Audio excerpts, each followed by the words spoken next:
You're listening to Why We Do What We Do.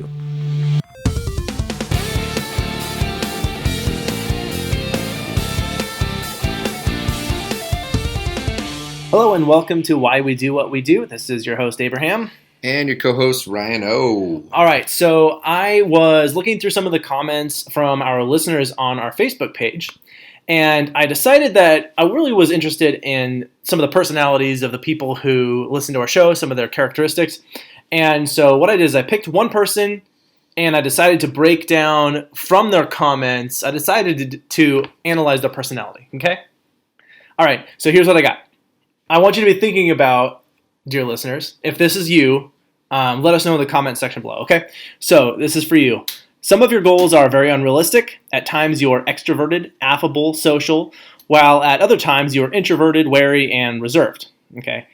You found it unwise to be too frank in revealing yourself to others. You pride yourself as being an independent thinker and do not accept others' opinions without satisfactory proof. You prefer a certain amount of change and variety and become dissatisfied when hemmed in by restrictions and limitations. At times you have serious doubts as to whether you have made the right decision or done the right thing. Disciplined and controlled on the outside, you tend to be worrisome and insecure on the inside. Your sexual adjustment has presented some problems for you. While you have some personality weaknesses, you're generally able to compensate for them.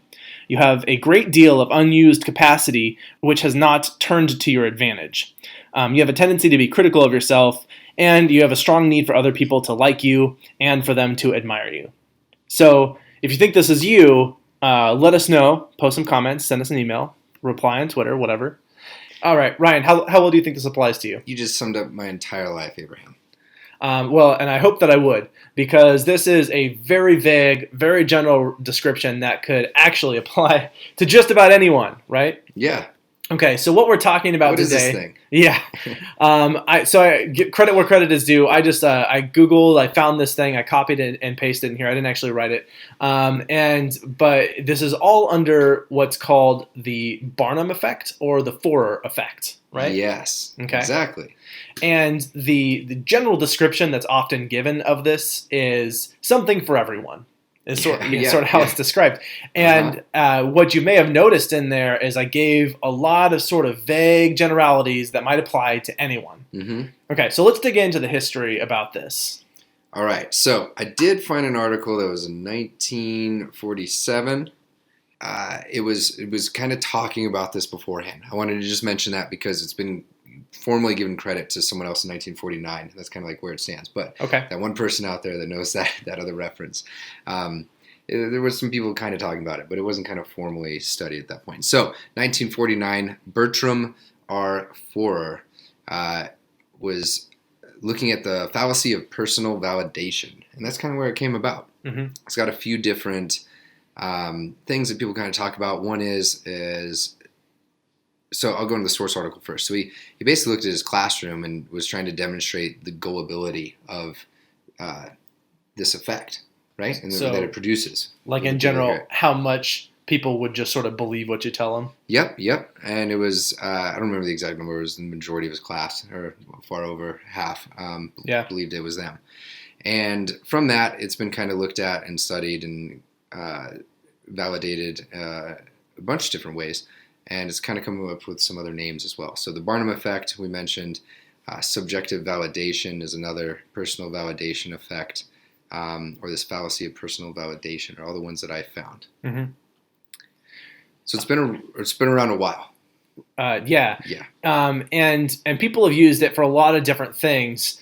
And I think we'll get into some examples of where you're going to find the Barnum Effect, and probably a few of you have already thought of some as you're listening to this. But it rests in at least three premises, and that I found, and you could probably say that there are more or fewer, and then there's 13 specific elements to it that I'm going to go over. But the three premises are that first, most people are more alike than they are different in general. So basically, we all have a lot of things in common, and so if you tap into those common, those commonalities that we share, that you're more likely to be correct than you are incorrect. Yeah. Okay? One video I was watching earlier today on YouTube was using the word intuitive a lot, and the guy just kind of turned and said, like, why would I not want to feel like I'm intuitive, or that I'm smart, or that I'm good looking? Right. Yeah. Yeah, it's a common element in the sort of getting off topic, but in advertising to specifically tell the people that you're targeting for your ad, you're smart, you're making a great decision. When you buy our product, you're a better person. And so as much as they can sort of get at this this element of what people have in common and wanting to feel smart and validated and have positive things said about you is something that most people have in common. Yeah.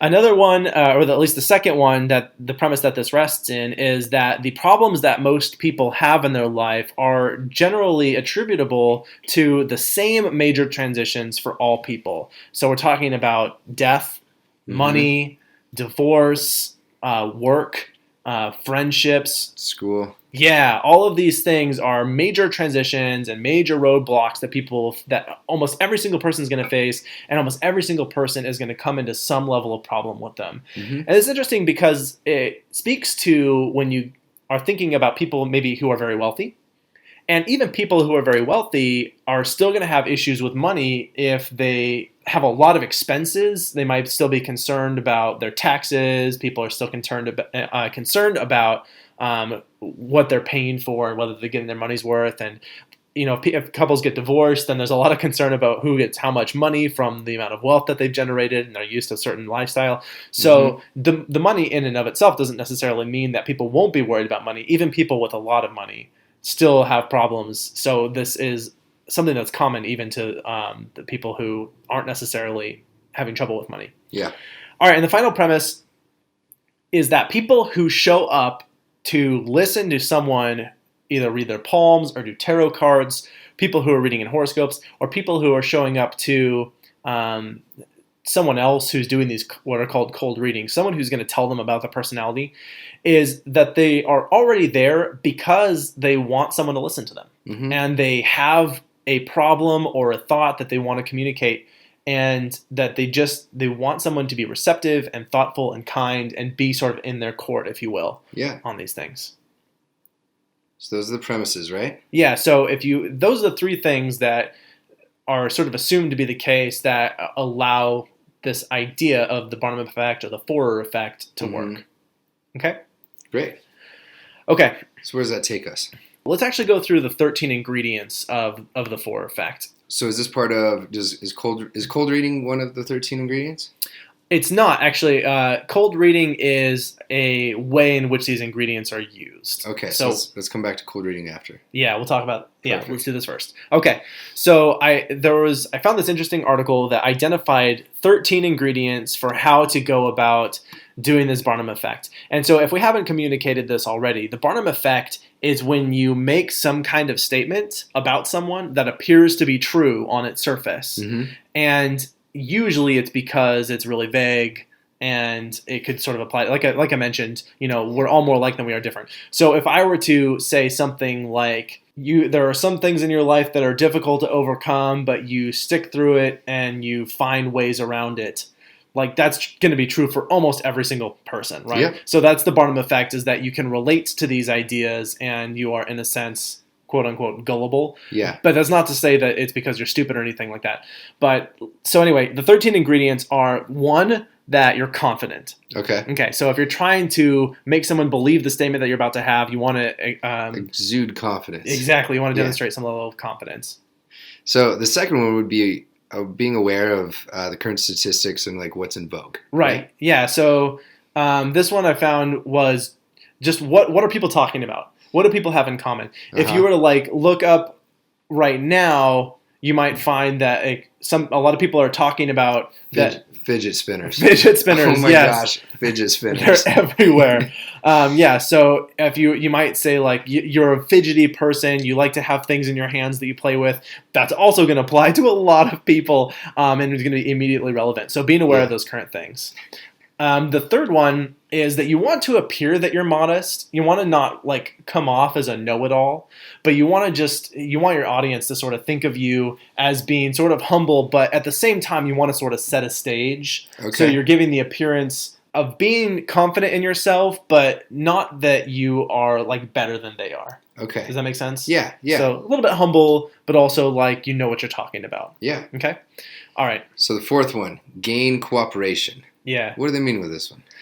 Well, you generally want to get some sort of buy-in from the people. Okay. Yeah, so you're really just trying to have them be willing to participate with you in this exchange. Okay. So if they come in and they're immediately like, I'm not going to believe anything you say, you're Yeah. automatically going to have trouble with trying to convince them that what you're saying is real. Okay, so just trying to build that trust. Yeah, exactly right.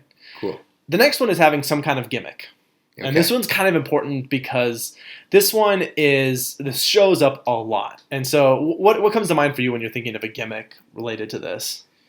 Any of those like tarot readings or any of those, what are those? I don't even know what they are. Like the psychic reading places. I see them all over Reno, actually, where we're at. Yeah. Currently recording this one. Right. But I don't know what they are. I've actually never been in them. I've never actually visited one of the psychics before, although I'm kind of interested now, especially that we sort of prepared for this. The gimmick is often that they're reading your palm. Some of them will have a crystal ball. Often the gimmick is an actual tangible item, but sometimes it's an action that they do. Mm-hmm. So some gimmicks are that they read tea leaves from a cup.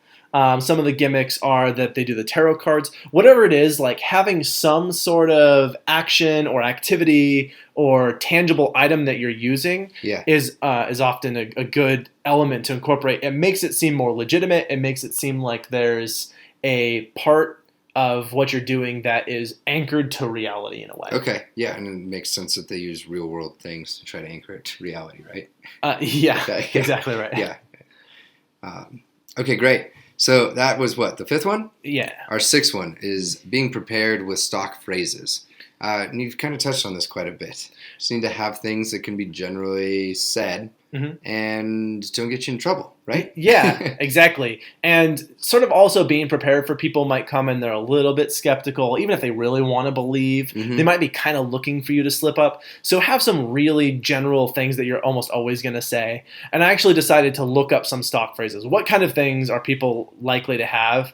And apparently one that I found when I was looking for this is, you appear to be a cheerful, well-balanced person. You may have some alternation of happy and unhappy moods, but they are not extreme now. So yeah. basically, sometimes you're happy, sometimes you're not. Sometimes you're having a good day, sometimes you're having a bad day. I'm like, yep, that's everybody who's ever lived. Yeah. And so those are some of the stock phrases that you might have. The next one, number 7, is keep your eyes open. And what they really mean by this is pay attention to how people are reacting to what you're saying, as well as notice the little things about them. Notice the jewelry they're wearing, how they carry themselves, how much they make eye contact or not, whether or not they have made a effort to sort of stand out by wearing maybe very different types of clothes or having their appearance look a little bit extreme. And then you're just going to modify around that. And so you're going to allow what you're saying to shift based on their little based on the responses and their little sort of movements. So if you say something and someone kind of jerks away like they're surprised, then you know you've said something that's maybe not on. But a lot of times when you say something that's accurate, people are going to nod a little bit and maybe are going to look a little more thoughtful about what you're saying. It really sounds like something that is both learned and that you could get really good at. Yes, and exactly. You could potentially make a lot of money off of if you're really good at it too, right? I read about a guy who actually paid his way through college by doing cold readings of students on campus. Like that was how he paid his tuition. So you can make a decent amount of money. I didn't have ethical guidelines and morals. I know, right? Not that we're advocating that you go do this, but maybe now you know when someone's doing it to you. Yes. All right, number 8, fishing. So number 8 is fishing. Yep. And I always love this one. And a worm and a sinker. And you just kind of throw it out there and you see what you get. Yeah. Yeah, so the way I look at this one is there's, especially if you're good at it, you're going to be kind of variable in the things that you're trying. You might not know it, but you're going to be kind of systematic about what you've been trying, the different types of statements that you're throwing out there. And you're going to, again, like on your other one, rely on seeing kind of like, you're going to be keeping your eyes open, that last step, to see which of your kind of, throws on your fishing pole actually return fish, right?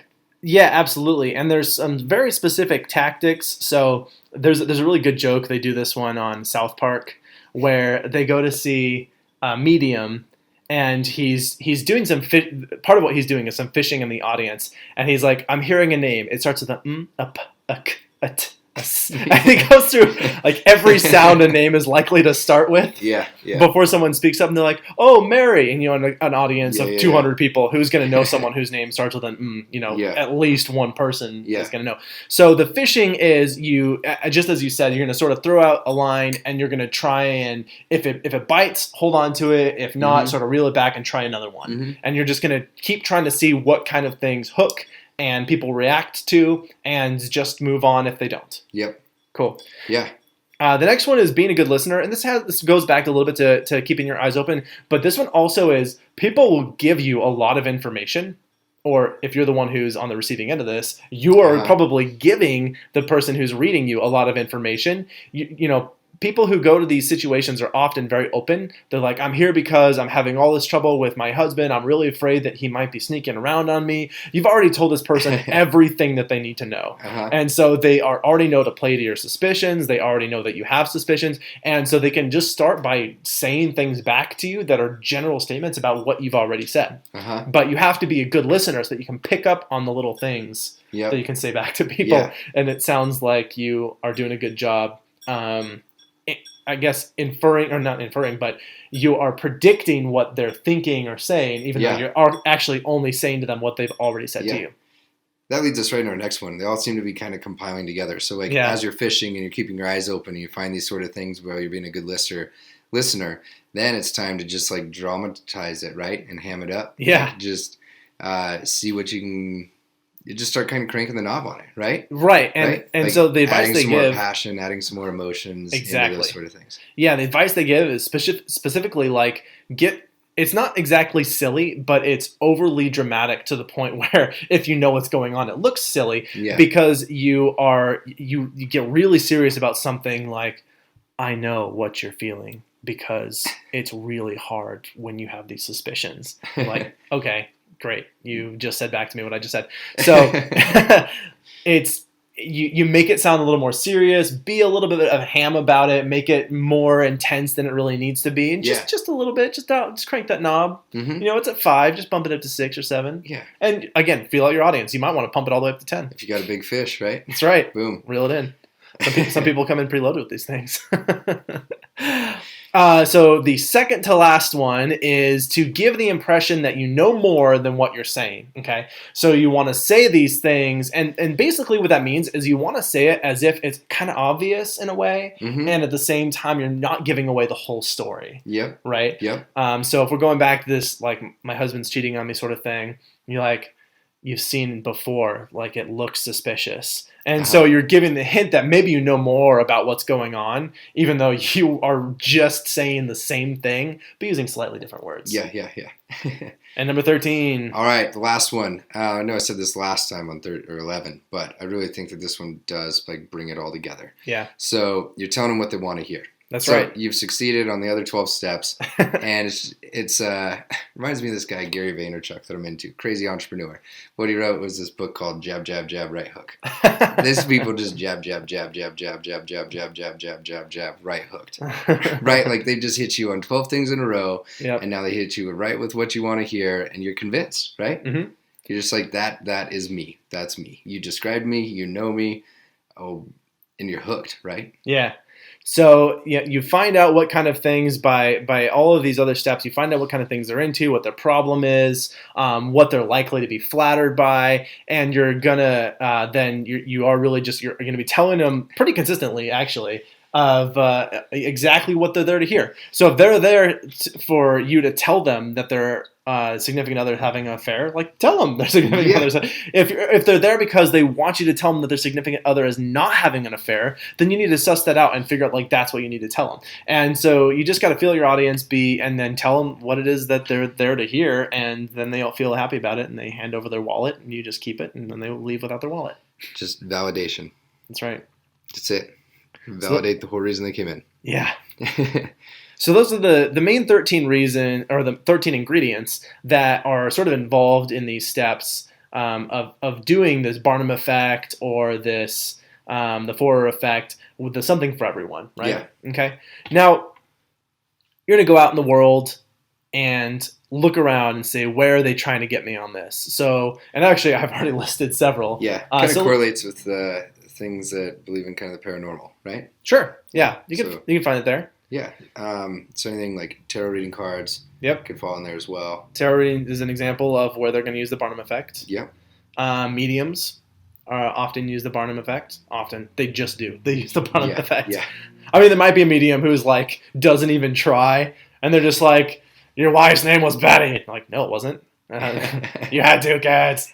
No, I don't. But most mediums, I think, are going to be using the Barnum Effect, especially the ones who manage to stay employed, unless it's for comedic purposes. What else? There's a lot of parts of this that I see as being part of being a good leader and being a good business person to an effect, right? Wow, I didn't think about that. Gaining confidence. Yeah. Gaining cooperation. Keeping your eyes open. Like there's a lot of things that could be there. So I'm not saying that that's the qualities of a good leader by any way. But I could see that someone might have those tendencies when they're using this, and it might actually kind of throw you for a loop. Yeah, right. It's a great point. And then we mentioned some others: crystal balls, people who are palm readers, tea leaf readers, horoscopes are very, very common. And I think if you listen to the Weird Al song he has about horoscopes, he has a line of there where it's today you're going to wake up, do a bunch of stuff, and then go back to sleep. And it's actually not a great example of this because it is actually amazingly, this is the thing, too broad, but it characterizes the same idea of how this effect works. One of my favorites I just realized was I was at a conference they call it Quantified Self. So people are just kind of taking data on themselves, trying to explore and learn more about themselves and make their life a little bit better. Okay. There was a guy there that set up a little booth, and he would read your iPhone or your smartphone. Okay. And what he would do is he'd look at the apps on your home screen, and he'd swipe left and right to kind of see what your apps were and your layout and where you customize everything. And he would tell you about your life. He did really well. He caught all the attention, and he spun it straight into sales opportunities. Oh man. Yeah. That's so good. Right. And I guess that's a point I didn't even think to include in here, is that this doesn't have to be about one way that you can sell this, and that just goes back to that gimmick thing, is it doesn't even necessarily have to be anything you have, but you can say like, I can look at your shoes and tell you all about yourself. Yeah. I can look at how many times you blink in a minute and tell you. It doesn't matter what you anchor it to. You can anchor it to anything, and then you just apply the same formula. I will say, in case someone hunts down what that company was, because they're still around, that he was doing some really cool things. They were very much tied into like evidence-based. From what I read, but I haven't checked him out for a couple years. So it was actually cool that he was using this like weird kind of gimmick to like get people to look into this kind of evidence-based approach a little bit more. And this actually goes back to one of the point number 2 is if you're aware of the statistics on this, like you might actually find if people have Facebook on the home screen of their iPhone, then like 90% of those people use Facebook while they're at work or something. And so like that's a super arbitrary, super vague thing that you can say that's actually going to apply to most people anyway. Yeah. But you might actually find that those are real statistics. Or you might find something completely different. So just being aware of what kind of things you're going to pay attention to and how to tie those in to the effect that you're creating. That's all there is to it. Yeah. Pretty simple. Right. So why does this work? Can we jump into that now? You're right. The next thing that's really important to talk about is, okay, so we can convince these people that we know everything about them, whoop-de-doo, but why? How is it possible to create this effect, right? So what are your thoughts right out the gate? So there's two people interacting, right? Typically how these sort of things go. And we know that people will respond to things that are relatively good that happen to them, right? Yep. So as they're using like these 13 different things, right? Whether you're the listener or the person that's maybe fishing in the situation, when you do have those hits, it is very much rewarding, right? To hear those sort of things. Sure. So I would say naturally, like regardless of the intention of either person, just the fact of like these 13 strategies and kind of the way that they use them, it's inherently going to be rewarding, regardless of how effective it really is, right? Sure, and I think that the reason that they're inherently rewarding is tapping into this. One of those premises is that people are already there for a reason.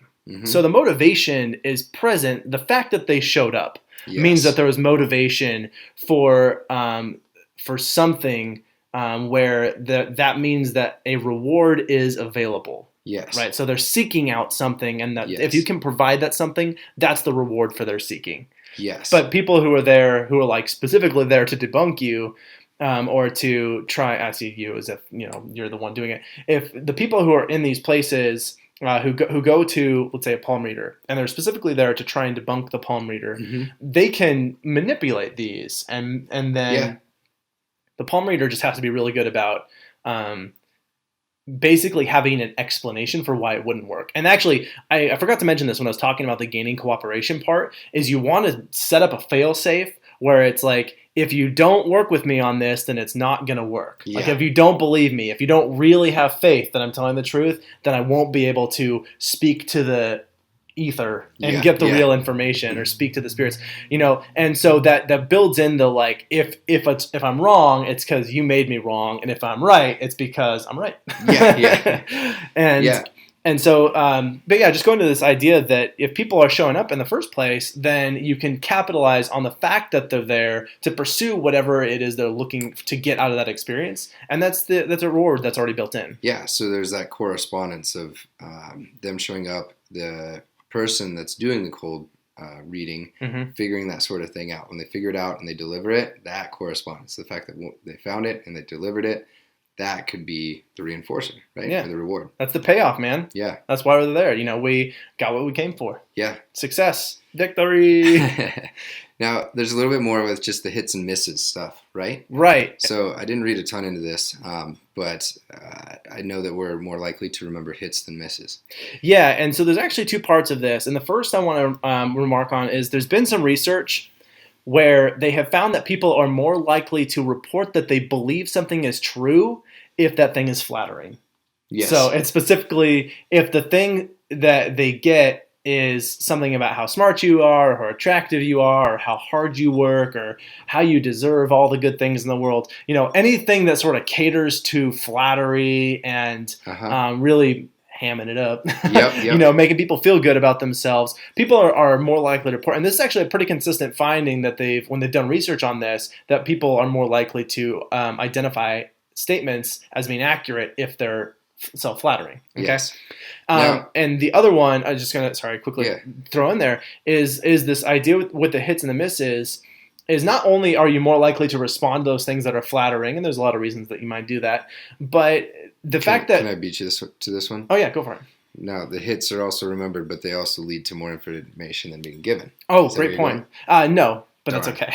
But that's a great thing to add on to what I was going to say next. So what I was going to say next was that the hits and the misses thing, and why are we likely to remember the hits and the misses? Yes, we are more likely to remember hits than misses, but what that means is we're more likely to remember the things that stand out, and that is because specifically they're different from our normal environment. And we've talked about how I think in a memory episode, how you like drive from point A to point B, but you don't even remember the drive. You just get there and you're like, wait a minute. How did I don't remember any of that. Yeah. I obviously got here and here I am. But it's when everything is just sort of normal and you're in your normal environment, you're very unlikely to notice the things that are just part of the normal environment. You're more likely to notice the things that stand out as being different. Okay. Mm-hmm. And so when there's an odd or novel thing that you haven't seen before, that's more likely to stand out. And so the same is true for when people are talking to you and they're saying a whole bunch of, they're fishing. They're throwing out their hooks and everything. But the one thing they say that really catches your attention because it's relevant to you and it's relevant to your motivation for being there, boom, you got your hook. And so now they've got your attention. Now you're going to remember that thing. And like, okay, maybe they had a couple misses, but that's not that significant because, dude, they totally nailed the one thing I was really here for. And it's like, yeah, they went through every letter of the alphabet, but one of the 26 letters was going to be the one that you were waiting for. 25 misses isn't so bad if they've got one of them correct. Yeah. So that's, so I guess go ahead and tie in the next piece you're going to mention. Yeah. So also what I read was that the hits being remembered can actually lead to more information than being given. Right. So when someone does hit on something like that letter, now it's like, all right, awesome. you said it, and it just here comes the floodgates of everything else that the people were actually really trying to fish and look for, right? So now they can capitalize on those sort of things. Yeah, so they've volunteered a bunch of information. Yeah, so numerous studies have seen that effect to where once they have a hit, it leads to more information, accurate information being delivered by the participant, and then the cold reader can then use that to kind of gobble up and keep using those 13 techniques with.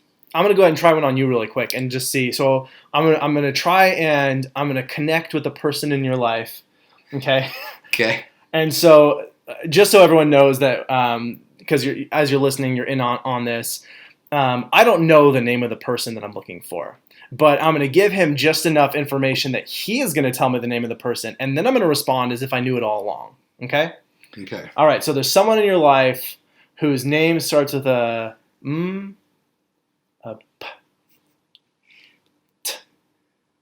Tyler?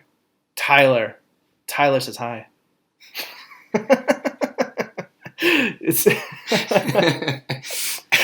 Tell him I said hello. Will do.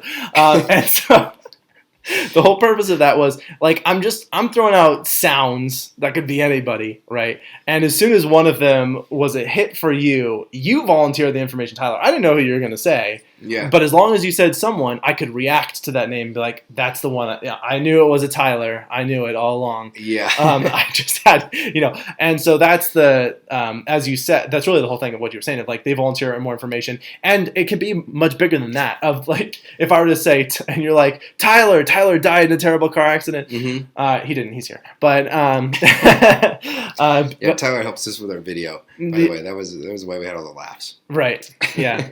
Tyler's laughing over there in the corner.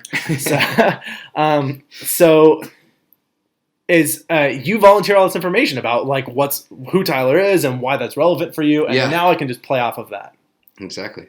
And so now I've got all these hits. Like I don't even have to fish for a lot of that information. I don't have to assume that the problem that you have with him is dead. It could be Tyler owes you money. You owe him the money. But you volunteer all the information. So all right. So if I fall susceptible to these sort of things, like am I stupid? Yeah. No, I'm just kidding. No, totally not. And actually, a lot of people are going to be this is going to be immediately appealing. And it's just, there's a lot of reasons why this is going to work. And we've already covered the fact that there's often already motivation. These people are capitalizing on natural rewards that exist for us for, first of all, the flattering things, as well as people have these common problems. And so the people who do this, they're capitalizing on those things that we have in common, right? Yeah. And so when you don't, when you accept or you feel or you believe what is being said to you, there's a lot of ifs. If you believe, if you buy into this and you feel like it makes a lot of sense to you and you can connect with it, well, that's not because you're stupid. The people are influenced by those who use this effect, the 4 effect, the Barnum effect. It's not because they're dumb. It's not because they're uneducated or they're bad people or they're weak-willed or anything like that. They're just people who were in a situation where someone was able to capitalize on their emotions and their circumstances and sort of twist that to their advantage. Yeah. So I think it's just important to say, like, just because you fell victim to this doesn't make you stupid. And hopefully now you're a little better armed to be aware of when people's taking advantage of you by using the 4 effect. Yeah. When someone can realize what your motivation is. Right. So here's some tools to kind of motivate you, right? To help identify when someone else is motivated to try to capitalize on your motivation. Yeah. Right? So that's actually something that I didn't really speak to yet about why is someone going to try and use this effect? And what do you think the number one reason someone's going to try and capitalize on the Barnum effect with another person? Just get what they want out of it. Sure. For most people, it's going to be money. Yeah. We're in a capitalistic society, so money. Yeah. Most people, if they're using the Barnum effect, it's because they're trying to get money out of you for something. It won't always be that way. There are people who really believe in what they're doing when they use the Barnum effect. They don't know that they're using this effect, and their only goal is to just get you to believe with them. And maybe down the road get your money. But at least, the reasons that people are going to use this are going to be almost always to influence you and almost always to influence you to do something. It's not ever just going to be like, I'm a good person, just want to tell you about your loved ones and go about my day. You don't have to believe me, whatever. Almost everyone's going to have a reason that they're trying to do this. And to their credit, I think that people who use this don't necessarily know that they're always using. Probably a lot of them do. But there might be some people out there who are like, I've got a gift. Yeah. And they're really good at fishing and they're really good at reading people. And so they pick up on these things and they believe that they're picking up on them because they're really psychic. That could be true. I don't know. I don't really just Perhaps, yeah. But for the most part, people who are doing this because they're trying to get you to do something. And usually that something is open your wallet and pour it onto their desk. Yes. Okay. All right. Does that wrap us up? I think that's it. I think that's all we got to cover on this episode. Hopefully you are armored now. Go out and don't be swindled by the Barnum Effect. And now you know if it sounds like something is very appealing to you and you specifically, it's probably because someone was taking advantage of the Barnum Effect. So if you did reply in those comments, you can go back and yell at Abraham for using it on you. Yep, that was my fault. I'm sorry. All right. Thank you very much for listening. We'll catch you next time. Yeah, so Abraham and RYANO out. You've been listening to Why We Do What We Do. Why We Do What We Do is supported in part by ABAI's Disseminating Behavior Analysis Special Interest Group and our amazing listeners. If you like what you heard, consider heading to our Patreon account at patreon.com/WWDWWD podcast. Anything helps, and we are continuously lining up perks and merch for our supporters. If you have any comments or questions, we'd love to hear from you. Find us at WWDWWD Podcast on your favorite social media platforms. You can learn more about this and other episodes by going to www.wwdpodcast.com. There, you'll find links as well as detailed and shareable show notes. Why We Do What We Do is Abraham, RYANO, and Miranda. Artwork and logo design by Andrew Pollock at nogdesigns.com. Video and production assistance from Tyler Bessire, with music courtesy of Justin Greenhouse. Brendan Bohr does our episode art. Thanks for listening, and we hope you have an awesome day.